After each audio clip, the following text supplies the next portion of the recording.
And now, please welcome Peterson.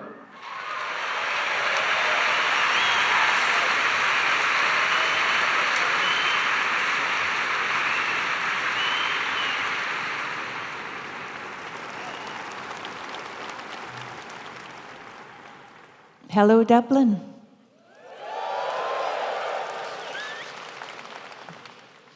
My grandfather was from Belfast, so when I come here, I kind of, yeah, right on. So Dr. Peterson's going to come out here tonight. I'm sure you're very much looking forward to it. I'm looking forward to it. And with that, I won't let you wait any longer. I'll invite Dr. Jordan B. Peterson out on stage.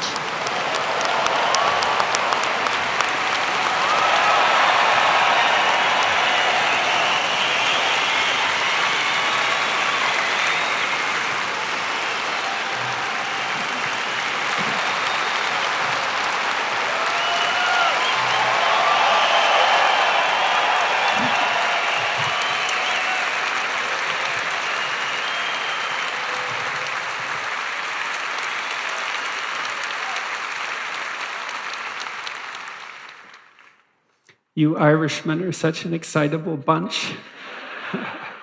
It's always fun to come to Dublin. I think it's probably too much fun to come to Dublin, actually. Yeah, so it's really remarkable to see you all here, and appreciate, as I always do, appreciate the fact that you've all taken the time and expended the effort to come and see this. I thought I would wander through the 24 rules, and I don't know how many I'll address, but we'll see how it goes. So maybe we'll start with a rule from the first book, 12 Rules. Treat yourself, this is rule number 2. Treat yourself like you are someone you are responsible for helping. That's a hard one. You know, there's an injunction, a moral injunction, that you should treat other people like you would like to be treated yourself. The golden rule, let's say. And rather than he who has the gold makes the rules, right? That's not an injunction to sacrifice yourself in some unending way for the benefit of other people, which is often how it's interpreted. And it's not that. It's advice in relationship to reciprocity. And this is something really worth knowing.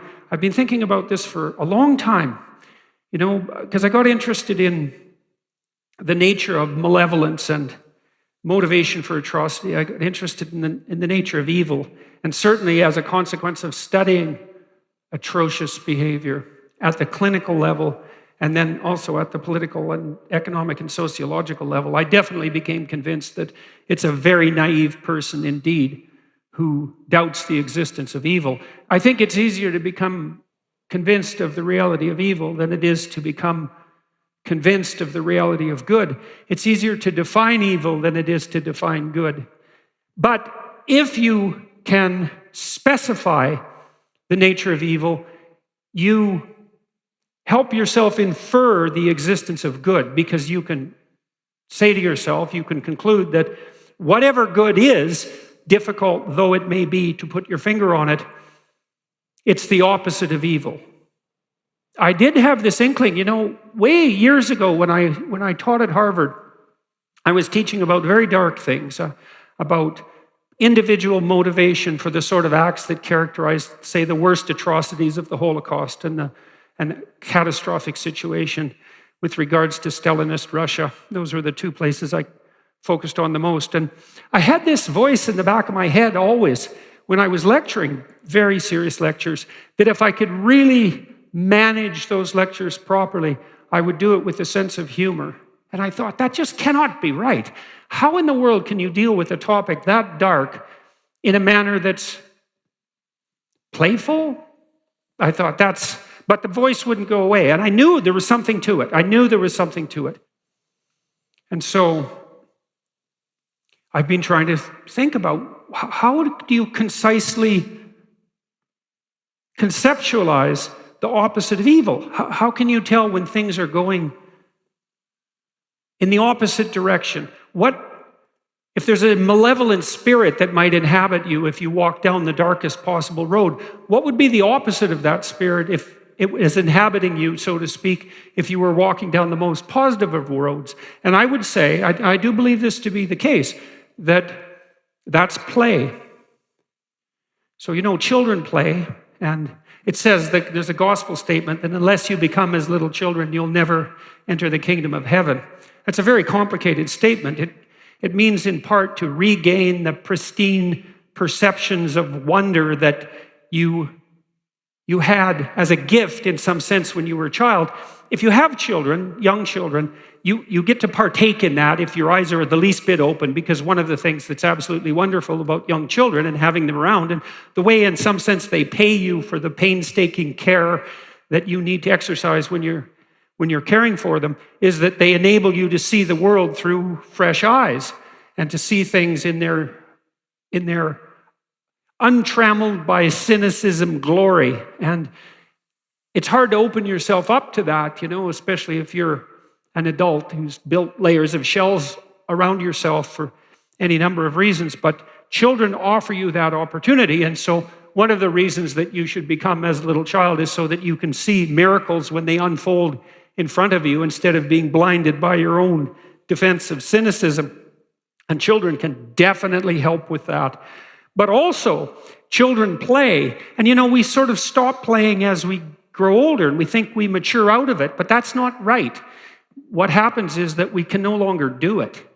And a lot of that, I think, is associated with the shock of puberty, because you have to integrate sexuality into play. And that's really hard. It's really challenging for people, partly because you're more likely to be rejected on the sexual front, for example, and that's very hard on people. And then also it's a more dangerous game, that's for sure. And so it's a big challenge, and a lot of people stop playing when they're teenagers. One of the reasons I think that we've had somewhat of an explosion of unhappiness and mental illness, particularly among women, by the way, over the last 30 years, is because a lot of what we've done inadvertently has interfered with children's ability to play. And so, for example, it's very hard for boys to play in school because almost everything they're required to do is antithetical to the rough and tumble ethos of masculine play. That's really hard on young boys. And with young girls, I was talking, I believe it was to Jonathan Haidt recently, a famous psychologist in the United States, and he said that girls have almost stopped doing patty cake and skipping and that sort of thing. And these are deeply embodied forms of play that might be something like the female equivalent of rough and tumble play among males. And that rough and tumble play is a form of embodied dance, because if you're wrestling, and fathers really like to do this with their kids, and kids really like it, and they really need it. It teaches you the extent of your body, it teaches you how to twist your body and to push it to its limits and to expose yourself to fear. Maybe your father throws you up in the air and catches you. Can you imagine someone doing that to you as an adult? 12-foot high person just tosses you in the air and catches you. It's no wonder children sort of scream with terror and delight, but they do. And they really, you just can't believe how much they need that to engage in that play. Because they also learn what hurts them and what doesn't, because the most fun direct physical play with kids pushes them right to the ragged edge of disaster, right? It's right where it almost hurts that it's most exciting. And partly what you're doing when you're playing is calibrating it to make sure that it's as exciting as possible, but not too exciting. And the rough and tumble play is deeply embodied. It's not just abstract, right? It involves pain and anxiety and excitement and frustration and turn-taking and attention. It's very sophisticated, and that's just on the rough and tumble front. And then later, as kids develop, they start to engage in pretend play. And there's no difference between pretend play and thinking. They are the same thing, and children envision who they might be. They construct a fictional character, a father or mother playing house, let's say. That's a very common form of pretend play. And then they act it out. And in doing so, they inhabit the roles that they're going to take on as their adults. And if they don't do that, they don't know how to do it. One of the things I was worried about to some degree when my son was little, he had his older sister, about a year and a half older. He was often surrounded by her friends, and they used to dress him up like as a princess or a fairy. And I was always looking kind of askance at that, so I didn't want it to go too far, whatever that meant. But then I realized when I was watching, he was having fun, and so were they. And I was watching it very carefully to see what was going on. And I thought, I got to leave this completely alone, because what he's doing is acting out what it's like to be a girl. And how in the world are you going to understand that if you can't act it out? And then if you forbid it, say you can't do that. Well, what's the message? It's like you can't understand females. Well, of course you can't, but you shouldn't stop your...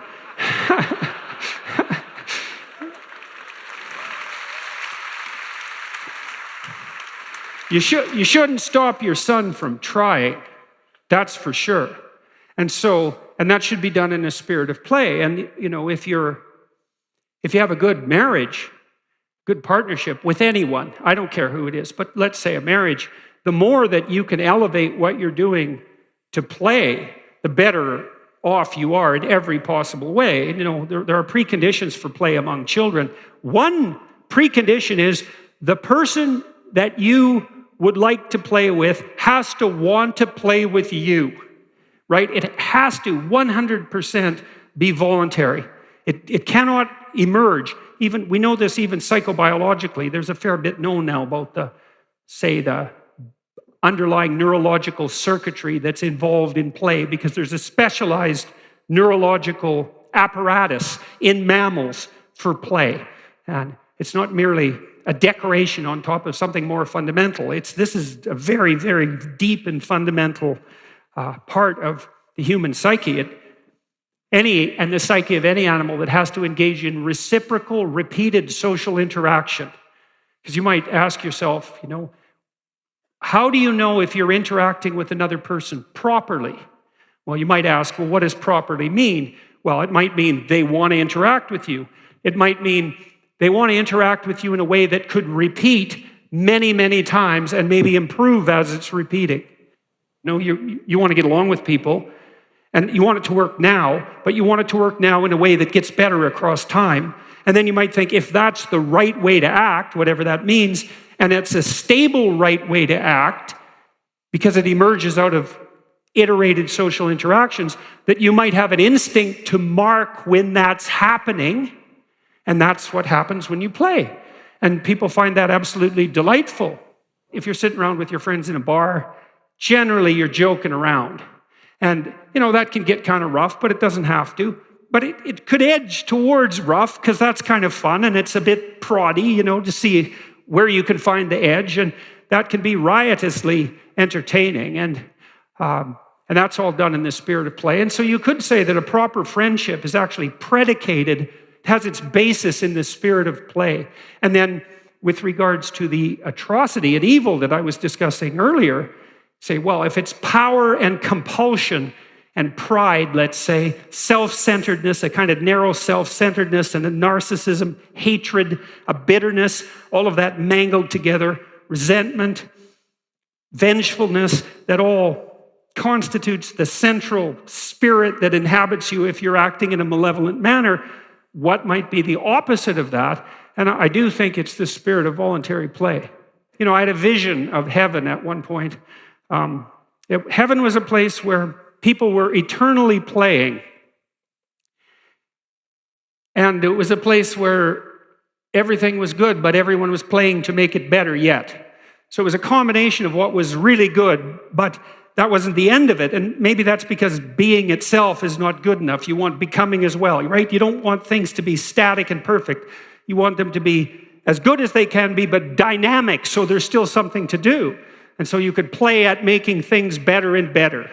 And that would be lovely if that was true, right? If you could have what you wanted, if you really think it through, you might think, well, it would be lovely if everyone could play a voluntary game that everyone wanted to play, that was aimed at making things good, but even when they're good, the aim was to make them even better. And then it would even be better if, when you were doing that, it was marked by a sense of, what would you say, a profound sense of positive engagement and the cessation of negative emotion. And one of the other things we do know about play is that it's quite disruptible by other motivational states. So it's not that easy for children to play if they're hungry or tired or anxious or upset or hurt.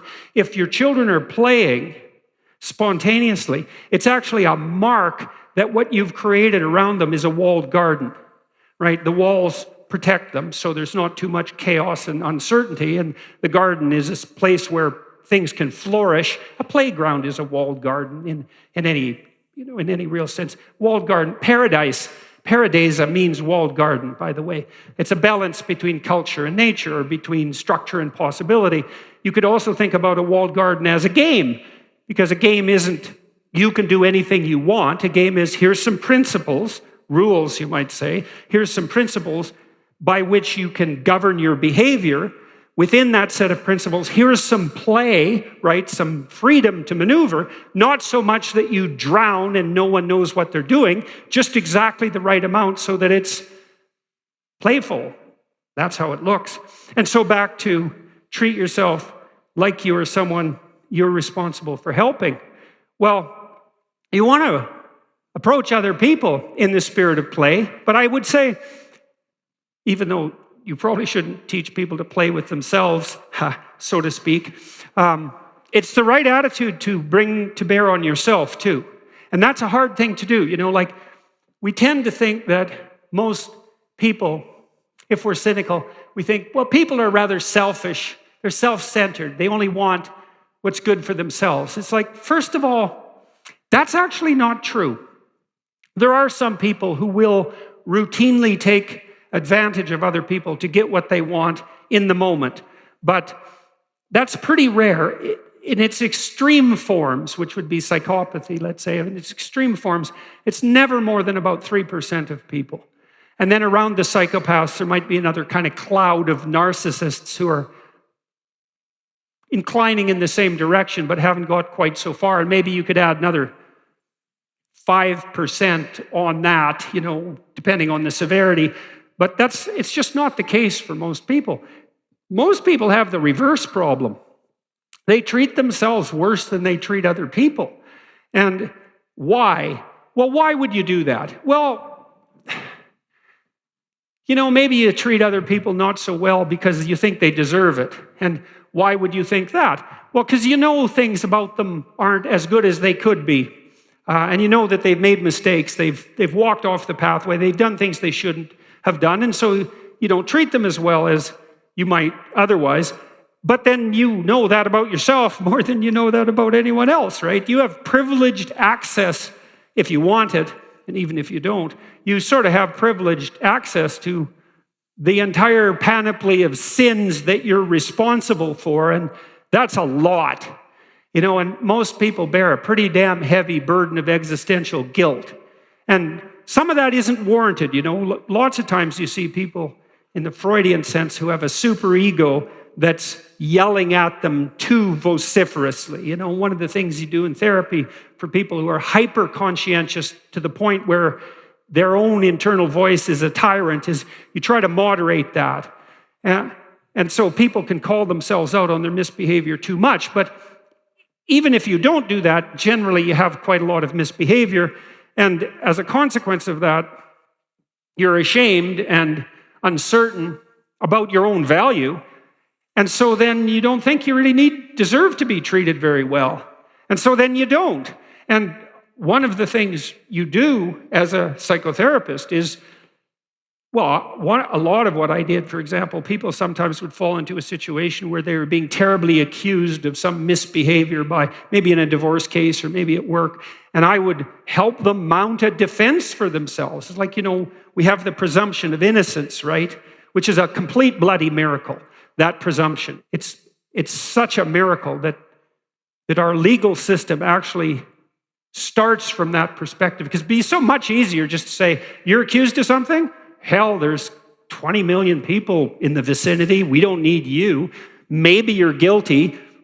Off with your head. That's way simpler than, despite the fact that 40 people are coming after you with accusations, we have to assume you're innocent. God. And it's very hard to do that for yourself, to mount a defense. And one of the things I used to have my clients do if they're in such a situation is write out a defense. It's like, treat yourself like you're innocent, just for the sake of argument. We can also do the same thing on the guilt front. Maybe you should make a case when you're in trouble about why you're guilty as well as why you're innocent, to lay out the whole territory, but at least you should defend yourself. And then we might say also, if you think other people are worth taking care of, if you think that other people have value, well, they're individuals like you, and it doesn't seem all that plausible that they could have value and that you don't, unless you're the worst person around, and you're probably not. I mean, you're bad enough, but on average, you're no worse than everybody else. Maybe in your worst moments, you manage to climb to a new pinnacle, but generally speaking, other people are carrying a fair weight of guilt around on their shoulders too. And so if anyone has value, then you do. So what would happen if you treated yourself that way? And this is a dead serious question. And it isn't a matter of thought. Can your savings weather another economic storm? Think about what you've put away for the future. Inflation can render cash worthless, and even real estate can crash, as it did in 2008. During times of economic uncertainty or market volatility, investors tend to flock to gold as a safe haven asset. Its value tends to increase during turbulent times, providing a buffer against market downturns. This is why people are flocking to gold now, and why Birch Gold is busier than ever. Birch Gold understands that navigating financial decisions can be daunting. That's why their dedicated in-house IRA department is there to guide you every step of the way. Birch Gold is committed to addressing your questions and concerns promptly. Their team is always ready to provide answers and clarity. Whether it's about fees, taxes on rollovers, or the timing of the process, they are here to ensure you feel valued and well-informed. Text Jordan to 989898 to talk to one of Birch Gold's experts and claim your free info kit on gold. You'll learn how to convert an existing IRA or 401k into a tax-sheltered IRA in gold. The best part is, it doesn't cost you a penny out of pocket. Just text Jordan to 989898. That's Jordan to 989898 today. There's a gospel statement which is very mysterious. Knock and the door will open. Ask and you will receive. Seek and you'll find.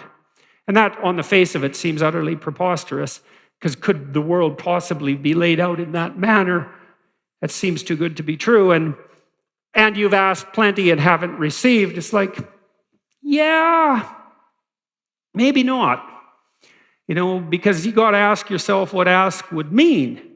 It might mean something like, well, first of all, you got have your head screwed on straight about who you are. It's like, are you willing to act in your own best interest? And that doesn't mean, are you willing to give rein to your impulsive hedonism? The problem with impulsive hedonism, and that's sort of at the core of what we tend to describe as selfishness. Because a selfish person is an impulsive hedonist who will sacrifice other people to that impulsive hedonism. And the reason I say impulsive hedonism is because it's impulsive because you want what you want right now. And you want it regardless of its future costs. And that might be future costs even for you. When you act impulsively, you go out and you party too much, let's say. You have too much fun. And you're burning tomorrow and the next couple of days to exaggerate the intensity of what you have right now. And that everyone knows, or you learn soon, that that's just not sustainable. You have to treat yourself in the moment in a way that doesn't interfere with how you're going to function tomorrow and next week and a month from now and next year and 5 years down the road. You can't sacrifice the future for the present. If you're an impulsive hedonist, you're not exactly selfish. You're selfish and immature. And you're selfish because it's about you, but you're stupidly selfish because it's about you now. And that's just unwise in every sense of the word. The younger you are, and I mean chronologically, the more impulsive and hedonically oriented in some deep sense you are. 2-year-olds are very impulsive. And that's why we don't let them set up colonies and live independently.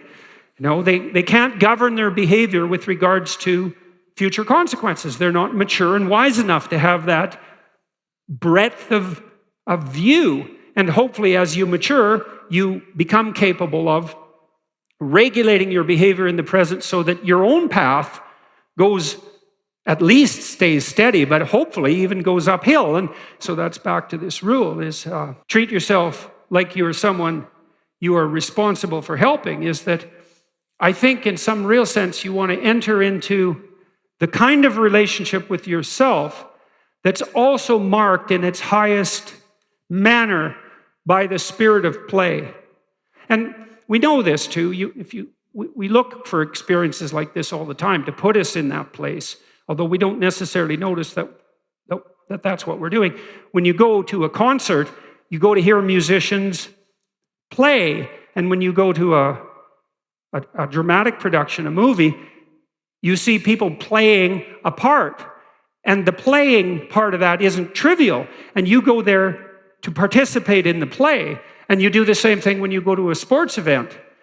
You know, and you do it in an embodied way. And it's so interesting to watch. You know, if you're watching a football game and some remarkable player makes a remarkable shot, you'll jump up to your feet and throw your arms in the air before you even notice, right? It's completely spontaneous. It's completely bottom up. It's not that much different than what you do when you're at a comedy show and you spontaneously laugh, right? You don't think, that's a funny joke, I should laugh. There's no thought between the joke and the catching of the punchline and the spontaneous reaction. And you do that because you want to experience that sense of play. And we'll pay for the privilege of being in a place that's setting that up, is facilitating it. And we all regard that, especially when it's going well, you know, and maybe you're going to listen to a great band. It's a genre that really speaks to you, and the band just gets cooking, you know, and everyone knows what that means, and it means they're playing off each other. That often happens when they're good at improvising, you know, so they're not just doing it note for note, although that can be great. But it's even better when they could do it note for note, but then start to play, and they just get into a rhythm that's something else. And if it's really working well, then everyone in the whole place is in the same rhythm, and it's all pulsing with the same beat, let's say.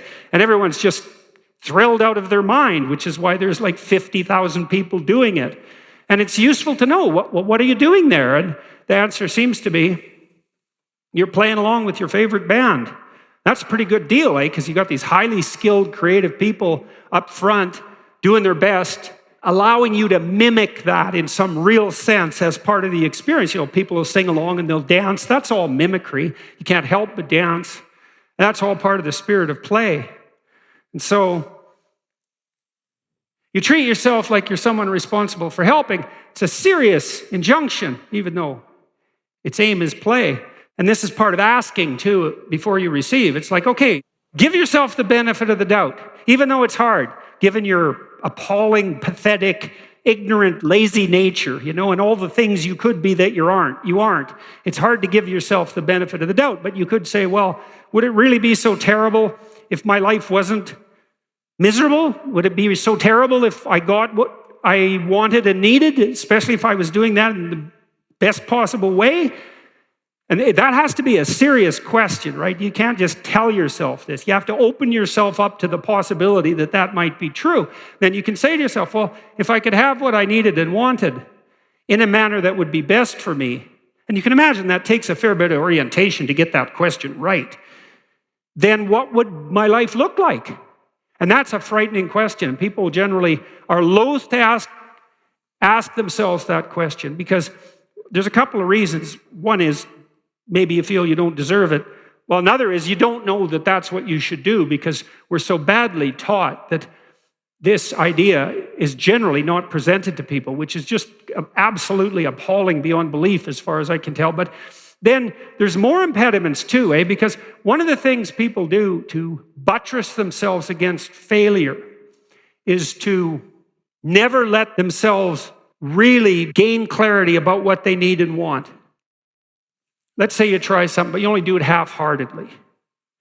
And then you fail, and you think, well, I didn't really fail because, you know, I held a bunch back in reserve, and so I didn't get what I wanted, but maybe had I been all in, I would have. And so you don't have to upbraid yourself too much for the failure. Now, it's a catastrophic way to live, to sit on the fence and to not commit, because instead of risking the possibility of failure, you engage in what's essentially the absolute certainty of failure. Because if you want something worthwhile and difficult, which you probably do if you want to have an adventure and go somewhere, then what's the chance you're going to get it if you're halfway in? It's like, if you can, then you didn't aim high enough, obviously, and that's not going to be exciting or engaging. And so if you're actually pursuing something that would motivate you maximally, you can't be halfway in. But that sort of protects you against failure, because you can tell yourself, well, if I tried, I could have done it. It's like, you tell yourself that 200 times and your life's over. And so I would seriously not recommend that. And then another problem is that if you let yourself know what you need and want, then you can betray yourself, right? So do you trust yourself? And the answer is, well, not really. And the reason is, well, I trusted myself before and I misbehaved terribly, so why would I do that again? And fair enough, that's a solid question. But on the other hand, if you don't let yourself know what you need and want, what's the probability that you're going to do a random walk in the right direction? Especially given that there's lots of ways to randomly walk, and there are very few pathways to what you really need and want. And so it's an act of faith, and I don't mean the belief in preposterous things. I mean an act of existential courage to ask yourself what you need and want. Imagine you wanted to live without bitterness. You want to live without cynicism. And maybe even more, you wanted to live in something approximating a spirit of play. What would you need and want to make that happen? Well, it's very terrifying to allow yourself to envision that. First of all, because you've made your conditions for failure very clear. Second, because you've set yourself up to betray yourself in a fundamental way. And third, often the apprehension of the distance between you and that goal can also be demoralizing and overwhelming. Now, I think the way you deal with that is you can make a lot of progress incrementally. Once you specify a goal, you don't have to leap from where you are to the goal in one fell swoop. If you could, you probably didn't set a difficult enough goal.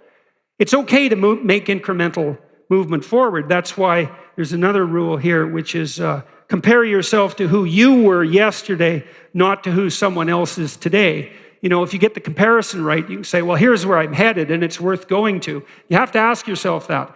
Is there a place I could head to that would be worth getting to? And that's a question, right? It's a question like you might ask your wife. It's like, okay, if I could give you what you wanted, it's a good thing to ask during an argument, by the way. Really, it has to be an honest question. It's like, you're arguing with me. I don't know who's right. Neither of us, because we're both clueless and confused. It's like, if you could have what you wanted in this moment, and I could deliver it, what would it be? The general answer to that is something like, if you loved me, you'd know, which is not a helpful... How come you know that answer? It's not a helpful answer. It's like, no, I'm too stupid to know what you want, that's for sure. I mean, you don't even know what you want. So how in the world am I going to figure it out? But it's a lovely gift to offer your partner, by the way, the conditions for your satisfaction. But then you have to allow yourself to know what they are, and you have to be acting in your own best interest, and then that exposes you to all these potential calamities that we just described, and that's a big risk, but it's not nearly as big a risk as never getting what you want and need. And that is definitely the alternative. And that's a pathway to bitterness and cynicism and a wasted life. And bitterness and cynicism, that's just where that starts. It gets way worse as it compounds. And so it's very useful to treat yourself like you're someone you're responsible for helping. And it is very useful to compare yourself to who you were yesterday, not to who someone else is today.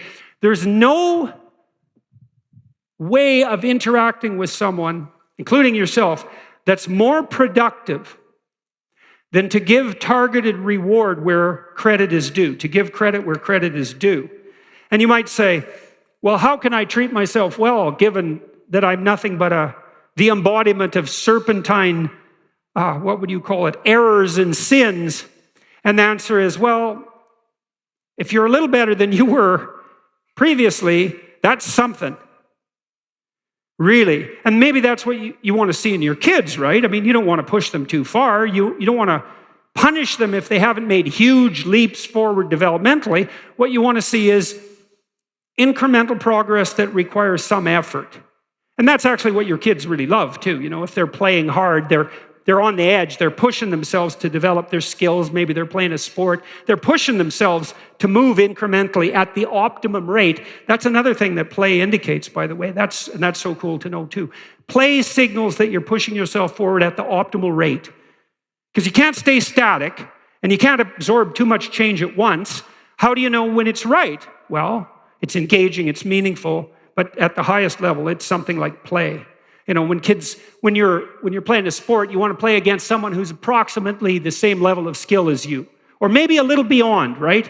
If you're playing a game with someone who's approximately your equal, and you're pushing each other exactly enough to facilitate optimal movement forward. And that's actually a very good conceptual scheme for apprehending the nature of a marriage. So I found out from Ben Shapiro, interestingly enough, that there's a translation in the King James Bible of God's description of Eve before he makes her. It says, the King James Version says that God says he's going to make Adam a helpmeet. And that's an archaic word, right? No, you don't call your wife your helpmeet generally, or you're going to get a slap probably if you do. But my point is, it's an archaic term. The biblical language means something like beneficial adversary. And that's very nice, It's very nice because a beneficial adversary would be someone that you're pushing against and that's pushing against you exactly the right amount. And there's this phenomenon that's known neurologically called opponent processing. And a lot of the manners in which we make difficult and calibrated decisions neurologically involves two systems working in counterposition to one another. So imagine I want to move my hand smoothly as possible. That's pretty smooth, but I'm shaking a little bit and it's a bit jerky because I'm using voluntary systems to move my hand and they're a little imprecise. If I want to move it perfectly, I go like this. And then I can calibrate it unbelievably precisely. And that dance that you have with your partner, that's what that's supposed to be, optimized opponent processing. So imagine why. It's the same as free speech in some real sense. It's a manifestation of the logos, that optimized adversarial process. Why? Well, think about it this way. Imagine you have a child, or you have 3 children. They're all quite different, because children tend to be quite different, even if they're born in the same family. And so then you might ask yourself, well, how should we treat our children? And the answer is, well, they're different. So is there a rule? And there are some guidelines and principles. I had one in my book. Don't let your children do anything that makes you dislike them. That's a good rule to turn to. How do you know if you're not being a tyrant? Your children act up and they annoy you. Maybe you're just mean. Or maybe they never annoy you, but they annoy everyone else, in which case you're not mean enough. And I mean that definitely, because if your children never annoy you, but they annoy everyone else, then they won't have any friends. And then they're in real trouble. But your children are different, so how do you know how to calibrate your response to them? And the answer is, well, you push back and forth against your wife or your husband. And you maybe one of you is a bit more encouraging and one of you is a bit more sheltering. That's often the masculine versus feminine roles, although that can intermingle, But generally, those are associated with justice in some sense, and encouragement with masculinity, and mercy and tenderness with femininity. Probably because women have to care for infants, and so they tilt more towards that end. In any case, you have to calibrate that for each kid. And the only way to do that is to push against each other, right? Because how else are you going to do it? There's no rule, and it's a dynamically changing situation. And you're too clueless and blind on your own to do it properly, but maybe the two of you, ironing out each other's kinks in some sense in this constant dance, oriented as you might be to the optimal development of your children, who you hypothetically love, maybe you can calibrate a moving target by pushing on each other back and forth. And maybe if you do that optimally, then it manifests itself as something like play. And you know that happens because you take your kids out. Hopefully this happens at least sometimes. You take your kids out to the beach or something like that, and you have a great day. And what does that mean? Well, it means you got the balance right? Because there's some freedom and there's some principles, there's some rules. It's a game, and everything comes together in the right place at the right time. And you think, that was a good day. And you think, yeah, every day could every day be like that? And maybe that's too much to ask for every day, but it's something to aim for, and it's something to try to foster, and it's something to know consciously, that playful engagement, that's a marker of the highest form of being. It might be easy to just toss all of your discipline to the side for the summer, but a life of greatness doesn't happen by taking the easy route.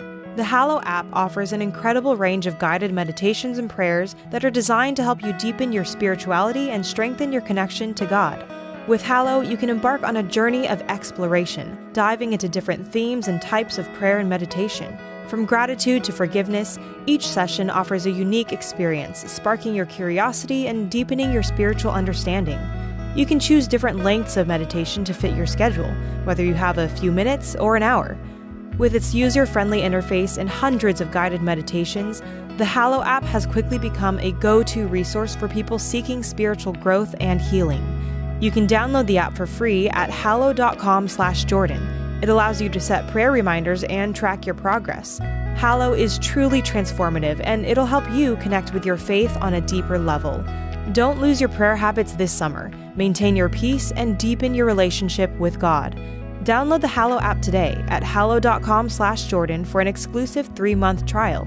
That's hallow.com/Jordan. So that's 3 rules. So we could talk a little bit more about do not let your children do anything that makes you dislike them. That's a tricky one.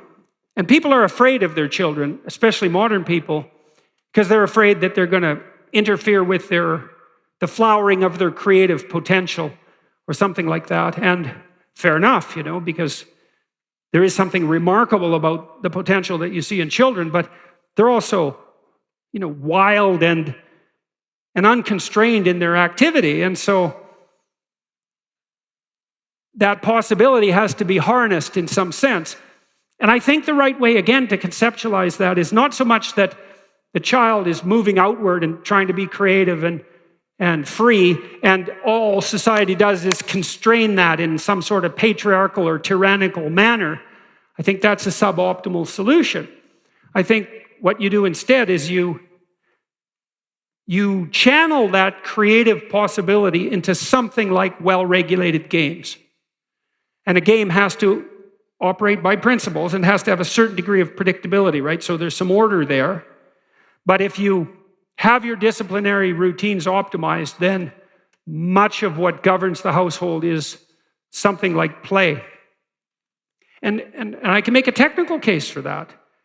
So children of 2 years old, they really can't play with other children. And by the time a child is 2, he can or she can do something like play with a truck, right? It's a very abstract thing to do because a little toy truck, that's not a truck, right? That's a representation of a truck.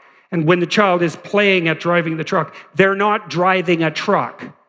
They're formulating a very complex representation of the world and acting out a potential role. It's very sophisticated. When a girl plays with a doll too, she's not playing with a baby, obviously. She's practicing doing that. And that's very sophisticated. But 2-year-olds, they really can't play together. And the great developmental psychologist Jean Piaget made much of this. He was a real genius because Piaget was the first person who really understood that the proper basis of social order is play. And that the reason children play is because they're practicing taking their optimal place in the social order. It's crucially important. And then any social order that isn't predicated on the spirit of play is suboptimal.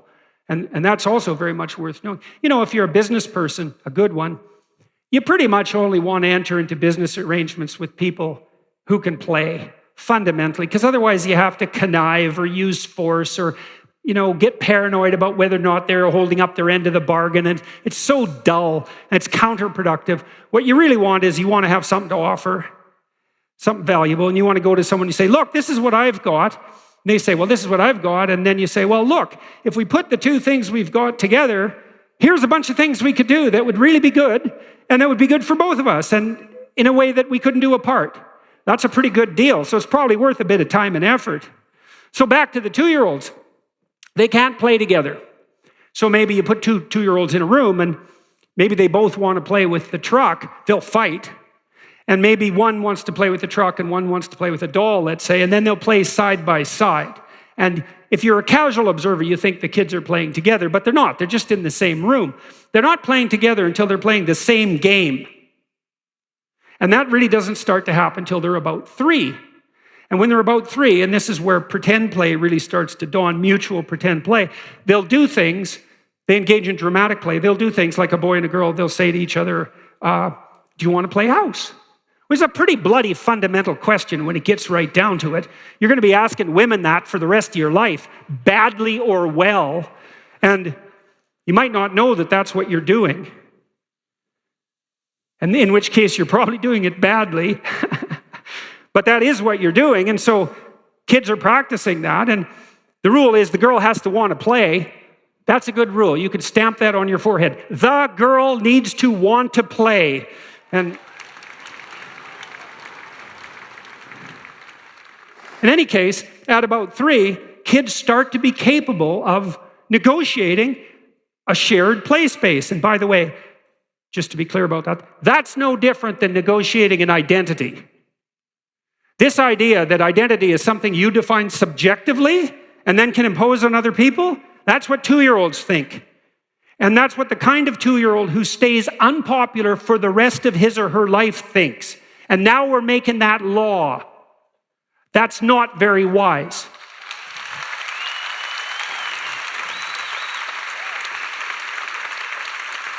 And then the other way that you can tell that's 2-year-old behavior is that if I don't accept the identity that you're imposing me on subjectively, you'll have a tantrum.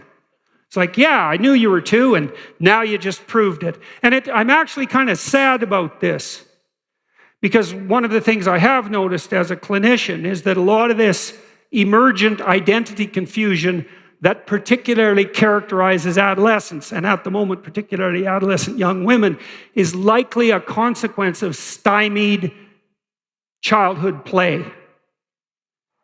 It's awful and it's causing a lot of trouble, but there's something about it that's really sad.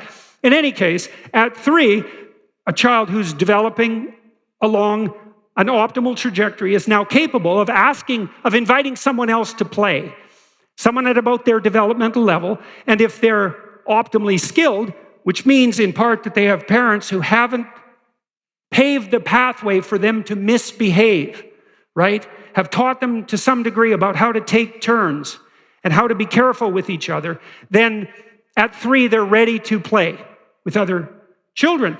And then what happens if they're optimized play partners is that they make friends. And then the friends socialize them. So parents are not the primary source of socialization after the age of about 4. Peers are. That's partly why adolescents are so absolutely obsessed with what their peers think of them, which is appropriate, even though it can go too far, is because your peers are going to make up your society, right, as you all mature together, and you have to adapt to the circumstances of your peers, and the parents should pave the road for that adaptation, but you make friends, and then your peers play with you, and they socialize you optimally. And if that doesn't happen by the time you're 4, then it never happens. There's a huge psychological literature on this. If you're alienated from your peers at age 4, as far as we know, there's nothing that can be done to fix that. You're permanently alienated. And so you're already in jail in some real sense. And then that just gets worse as you mature. That's one pathway to lifelong-term criminality. Aggressive 2-year-old, male usually, doesn't get socialized between the age of 2 and 4 because aggressive males are harder to socialize. Doesn't make friends, done. And the reason seems to be that, well, imagine that at 4 you need to start making friends. And because you make friends, you start to develop more and more social sophistication. But then imagine you don't make friends. You're already so far behind that you don't make friends. And now all your peers are skyrocketing forward. And so you just fall farther and farther behind, and you get more alienated and still using 2-year-old aggression to solve your problems, and more bitter and more cynical and more jaded, more isolated. And of course, that's not going to do wonders for your popularity. And so it's a very bad positive feedback loop, and it starts very early. In any case, why should you not let your children do anything that makes you dislike them? Well, first of all, let's say you is the wife and the husband together, right? Because if your kid annoys you, well, maybe you're having a bad day, or maybe, your father was too tyrannical to you and you have some of those proclivities, or maybe on the more maternal side, you're willing to let your kids run roughshod all over you and not to stop them. But the two of you together, you might ask each other, hey, honey, that kid's annoying me. Is that kid annoying you? It's like, yeah, as a matter of fact, that kid's annoying me too. It's like, well, either we're both crazy in the same way. Now, you're both crazy. But are you crazy in the same way? The answer to that's probably not. So if you're both thinking something together, there's a reasonable probability that the two of you are right. And so then you can think, well, if this kid's driving us crazy, given that together we're not out of our minds, hopefully, if he's driving us crazy, then he's probably not going to be very popular with anyone else. And then that's a good time to think, well, do we want an unpopular and miserable child? And the answer might be yes, because sometimes they won't leave home. And if you have no other purpose in life than to devote yourself entirely to a dependent child, then crippling them socially is a really lovely way to attain that. And if you don't think that happens, then you're the sort of naive person who will eventually run into someone malevolent and learn just how naive you are. And so in any case, you have a responsibility with regards to your children to not let them do things that make you dislike them. And if they're doing things that make you dislike them, despite the fact that you love them, you can imagine the effect that's having on other people. And you got to ask yourself too, how do you want your children to be treated when they go out in public? Most people will give children the benefit of the doubt. One of the things that was so lovely, I lived in Montreal when I first had young kids. And I lived in a rough neighborhood. It was a working class neighborhood. It was quite poor. Most of the people were uneducated in sort of multi-generational way. It was a rough neighborhood. And we had Michaela, my daughter, and we used to zoom around in her stroller. And it was so fun because you'd see these rough guys walking down the street, tough-looking guys. You'd give them a bit of a berth on the street, generally speaking, and they just break into a smile and, coochie-coo her, and it brings out the best in people. It's so lovely to see that. It's one of the things that you don't know before you become a parent, is that you become a parent, you enter this little club of other parents that you didn't even know existed, but you also get to see the best of people in a way you never did before, and that's lovely. And so people are willing to give your children the benefit of the doubt. You want to facilitate that by having your child act in a manner that heightens the probability that that's how people are going to act towards them. And then instead, a misbehaving child, I've had plenty of experience with this sort of thing in all sorts of ways. A misbehaving child lives in a world of adult falsity because nobody really wants the child around. And so everywhere they go, there are forced and strained smiles and bare tolerance.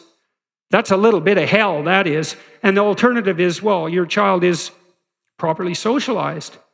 And everyone's happy to have them around. And then wherever they go, everyone's happy to have them around. And then they make friends, and adults are much more likely to interact with them in a positive way. And that's what you want to give that to your kids.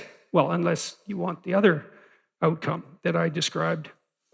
Or maybe you're jealous of your children because you're old and you're bitter, and you see your child flourishing in some way that you didn't get to, and you want to knock that the hell out of them. And that's another pathway to take too. But, that's a good little trip to hell if you want to embark down that road. Here's another rule. Pursue what is meaningful, not what is expedient. This is also a great thing to know, I think. That's a tricky rule. Expedient might be, we're going to have a conversation, and I want something from you. And a lot of conversations are like that, because you have a goal in mind. This is what I want from this person. And so then you craft your conversation to get what you want, right? You subordinate your words to the ethic of your desire. And you might say, well, what's wrong with that? Well, what do you know about what you want? Like, haven't you been wrong about that before? Or you might say, well, what's the alternative? Well, is there an alternative? Well, you have to want something from the person to even interact with them. It's like, no, you could want to see what happens. You could want to play. You could tell the truth. That's an interesting thing to do, because you don't know what's going to happen if you tell the truth, that's for sure. You could let go of what you want and just say what you think. And you could presume, and this is an act of faith too, that the truth does set you free, and that the truth that's spoken properly makes out of possibility the order that is habitable and good. And then you could just tell the truth, and you could see what happens, and that would be an adventure. And that's better than expediency, partly because maybe you're wrong about what you want. And you know that because you're kind of narrow and maybe narrowly self-serving from time to time, and your purview of the world isn't as wide as it could be, and you're a bit bitter, so you tend to be that narrowly selfish because of that. And so you want something from a conversation, and you bend and twist it to get it. It's like, fine, but maybe you'll get something you don't want. Or worse, you'll get something that's positively bad for you. That happens a lot. And so part of the reason there's a deep moral injunction to tell the truth in a religious sense is because there's a hypothesis behind that, which is there isn't anything better that can happen to you than what will happen to you if you tell the truth. Now, that might be hidden from you because sometimes if you tell the truth, and I don't mean to blurt everything out carelessly, like this is a sophisticated thing to do. It's not careless. It doesn't mean just say any old thing that pops into your head.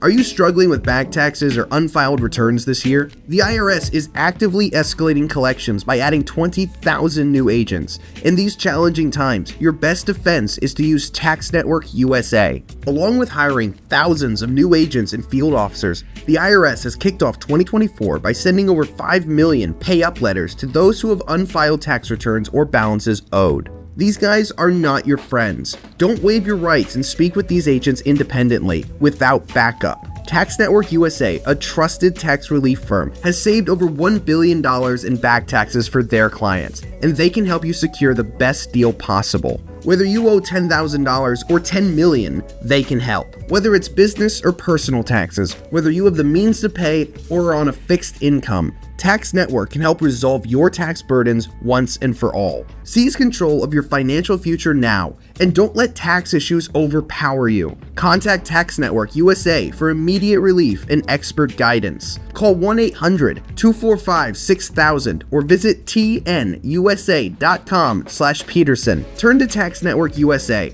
and find your path to financial peace of mind. That's tnusa.com/Peterson. You have to be judicious with the truth. But the notion would be, if something emerges as a consequence of engaging truthfully, and it doesn't seem to be going your way, wait.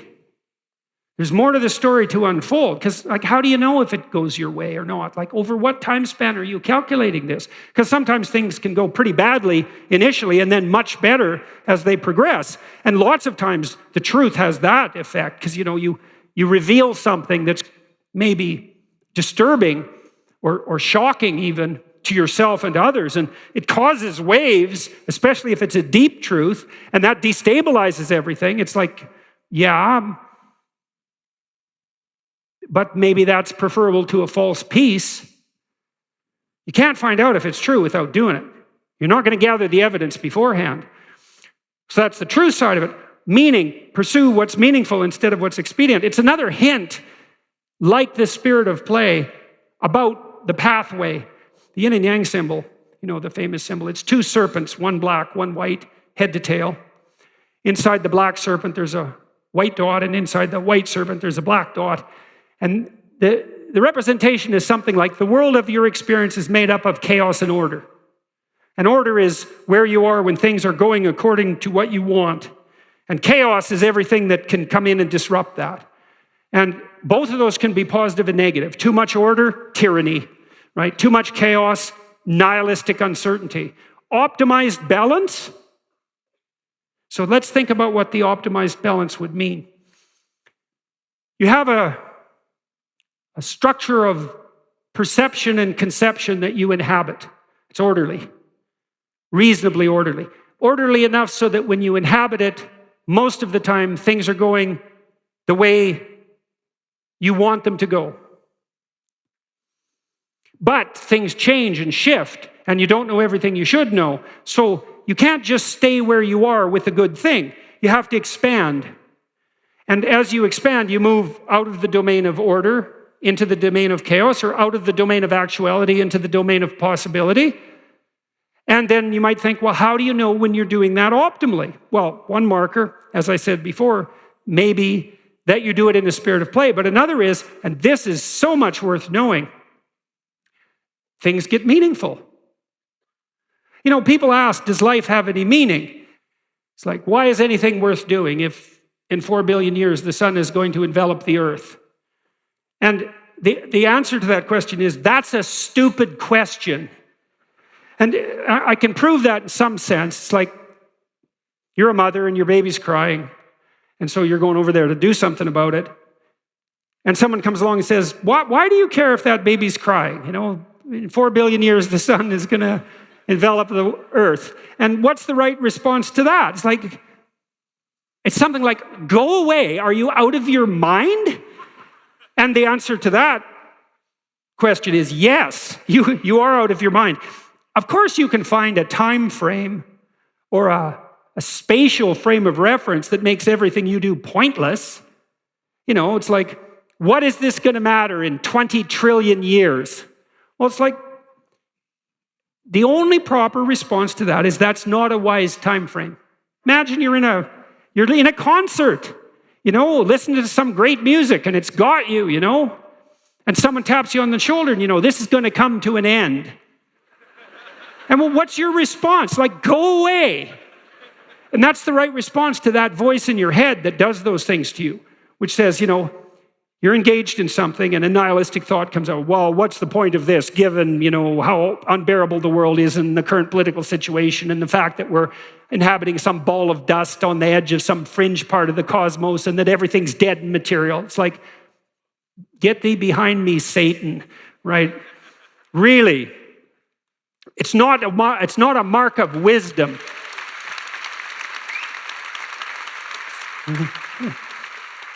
It's not a mark of wisdom to let nihilistic, demonic voices steal your joie de vivre.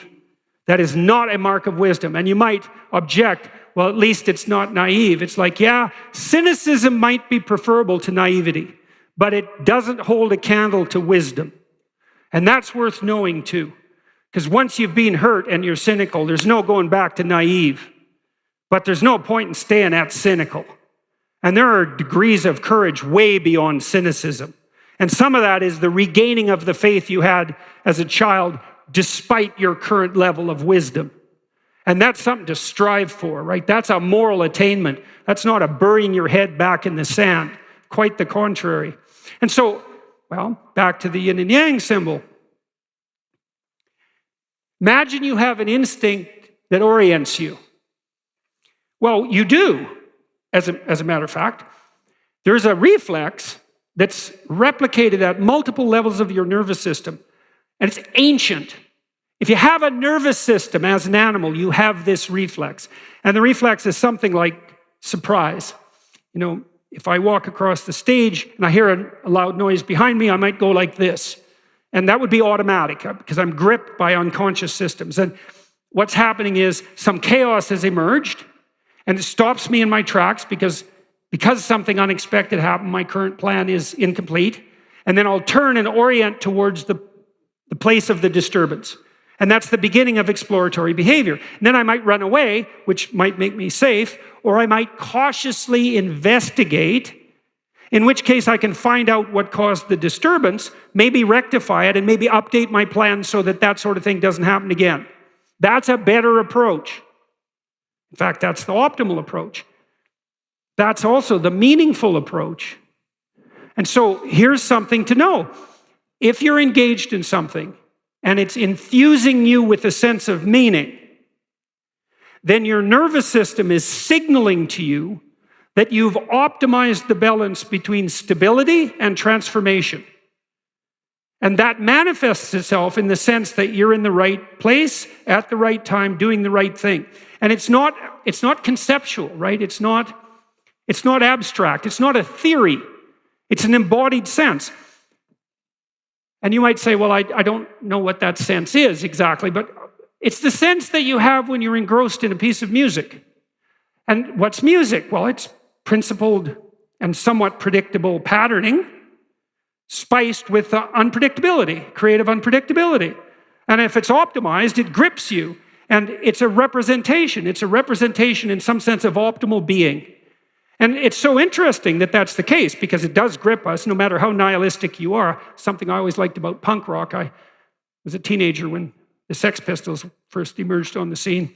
And they were very interesting to me because their music is so nihilistic and it's so meaningful. And that's such a weird combination. It's like, because the overt lyrics are, well, just smash everything to hell and anarchy everywhere. But, there's a great beat and everybody's dancing away. It's like, and even the skinheads who were anarchic, they would dance. I mean, they'd smash into each other and there was often blood, but it was a kind of dance. It was better than nothing, that's for sure. And that's why they went to the concerts. And so to be imbued by that sense of meaning, even in their nihilistic anarchism, they were still engaged in the sense of meaning that music produces. And it does put you, back to the yin and yang symbol, it puts you right in the middle of chaos and order. And that's the right pathway. That's the Tao, by the way, for the Taoists. It's the pathway that runs between chaos and order. And it's signaled to you by the sense of engrossed meaning. And then you could say to yourself, you got to stake your life on something, one way or another, because you have to move forward in ignorance. So you're always making a decision about what you're going to take on faith. I don't care what you're doing. You have to make that decision. Well, what if you staked your life on the intrinsic value of sublime meaning? How would that be? Well, you'd have to act it out to find out. But you do get hints, if you're gripped by something beautiful, it does that. Something artistic that's deep. If you're gripped by literature that stretches you, it does that. A movie that engrosses you does that. Almost everything you do that's entertaining does that. When you're at a sports event and you're watching someone stunningly skilled do something incredibly difficult, that puts you in the same place, that stretches you out and produces this intimation of meaning. And then you might say as well, and this would be lovely if it was true, and I do think it's actually true, which is really quite something, is what's the best antidote to pain? And you might say, well, pleasure. It's like, yeah, that's not going to be forthcoming that much when you're in pain. And then pleasure per se has its own vices, let's say, that's for sure. How about meaning as the antidote to pain? How would that be? Then you might think, well, where do people find meaning? Well, they certainly find it in aesthetic pursuits and artistic pursuits, in the domains of literature and art, beauty, all of that. But people also find meaning in responsibility. And that's something we've forgotten to a degree that's almost incomprehensible. If you're ever really ill, which you will be, if you're ever really in pain, which you certainly will be, if you're ever faced with hellish circumstances, which you certainly will be, you might ask yourself, well, what do you have under those circumstances? And maybe if you're fortunate, you have someone to play with. And maybe if you're fortunate, you have the meaning of your responsibilities. And even if you're the sinner who's produced the hell that's around you, and you can say to yourself, yeah, but I've been a good servant to my wife, and I've been a good father to my children, and my family's been a credit to the community. And I've taken on some community responsibilities to try to set the broader world around me right. And I've shouldered my civic duties. And as far as I've been able to, I've been a good person. Then maybe while you're suffering, you don't have to scourge yourself with all your sins at the same time. And that's something, man. And maybe in that situation, that's all you're going to have. And that might be the difference, not only between life and death, but between hell and life. Because there are worse things than death, that's for sure. And so,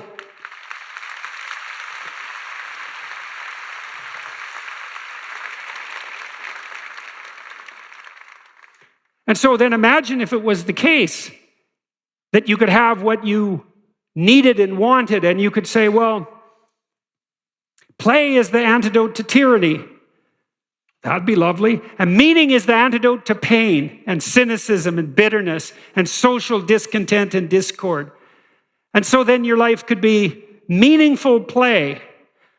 Maybe you can come up with a better optimistic proposition than that. And if you can, good for you, really. But that's not a bad vision, you know. And you can test it out. One of the things I used to do with my clients, this is real useful too, and it's sort of done in the spirit of necessary humility. So imagine your life isn't everything it could be. That's generally not that hard to imagine. But then also imagine that there's some variation, you know, week to week, is that maybe you're pretty damn miserable, but sometimes you're unbelievably miserable, and sometimes you're just sort of miserable. And that's not great, but at least there's some variability. One of the things you might do as a clinician, or as a friend, or as a partner, is say, well, exactly what are you doing when you're less miserable? And what are you doing when you're more miserable?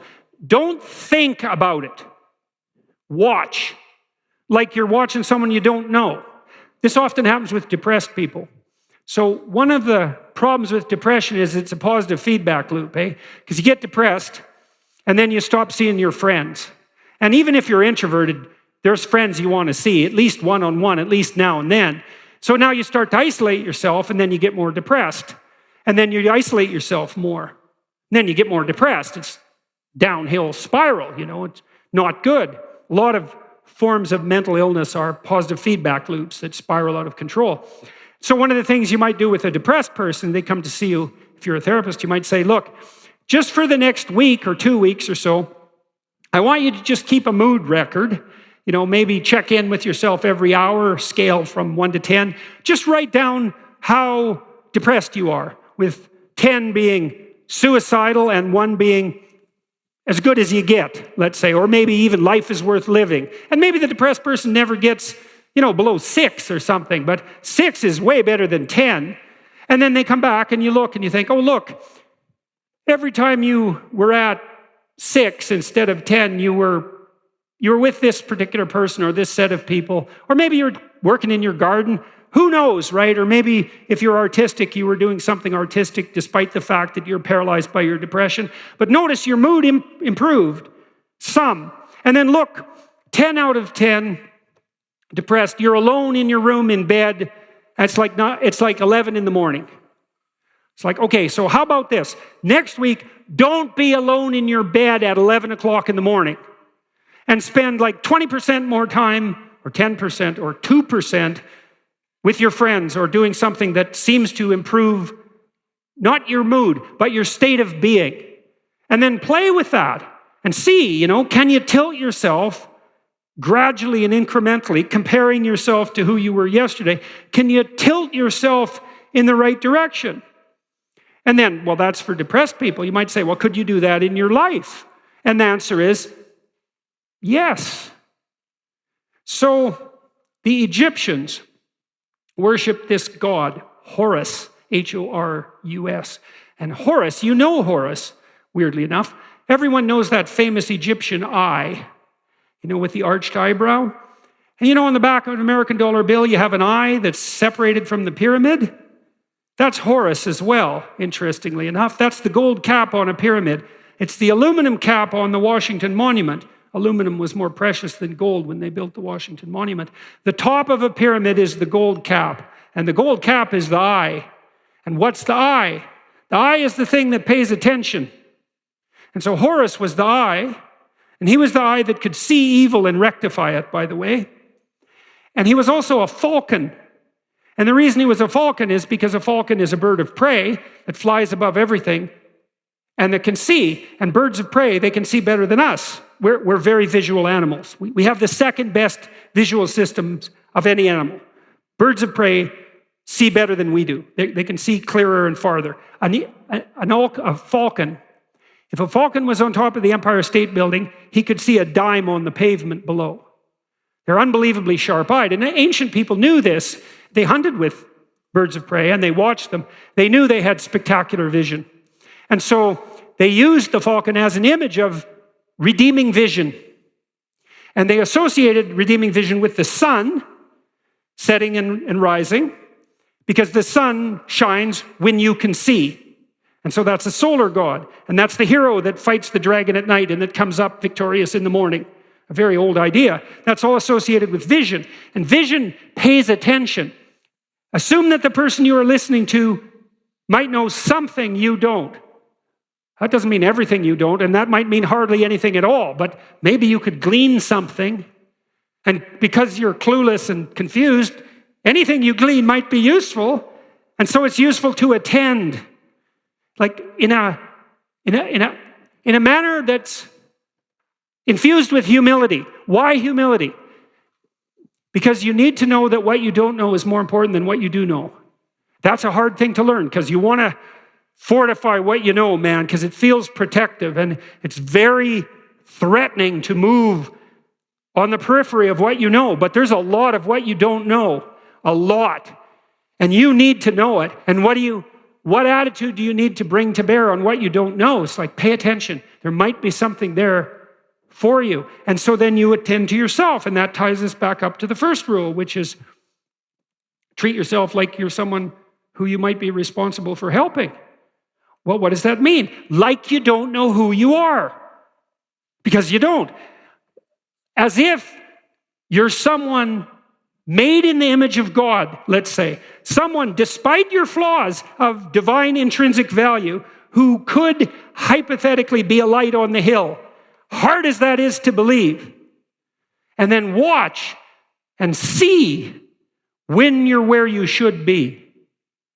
And maybe you're only a bit of the way there, and you're kind of, your life is hell to purgatory, that's it.